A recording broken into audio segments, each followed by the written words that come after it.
এই যে এখানে দেখতে পাচ্ছেন দুই ভাই খাবার খাচ্ছেন, দুপুরের খাবার। কি তরকারি ভাই? কদুর তরকারি, লাউ তরকারি আর লাউ বা কদু। আলু ভাজি, আর এই যে আমনের ধারের ভাত। ডিম ছিল, এখন ডিম নেই। খুবই মজার খাবার। এখানে দুপুরের খাবার ওনারা খাচ্ছেন।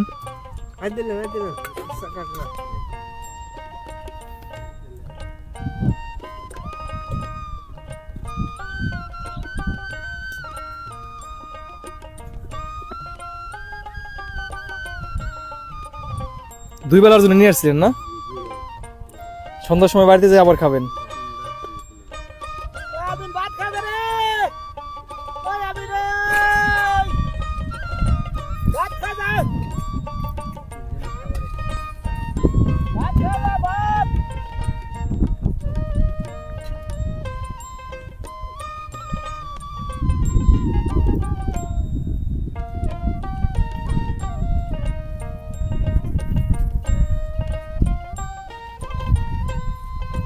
কেমন লাগে কাকা?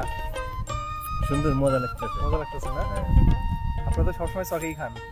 জি, ওনারা কিন্তু কাজের সময় সারা বছরই দুপুরে সকালে চকে খায়, কারণ বাড়ি অনেক দূরে, এই জন্য খাবার নিয়ে আসে, এই চকে খাবার খায়। আর সারাদিন কষ্ট করে এভাবে ফসল ফলায়, এভাবে ওনাদের সারা বছর চলে যায়। ধান কাটার সময় তো রোদের ভিতরে খেতে হয়। হ্যাঁ, তখন তো আরো কষ্ট হয়।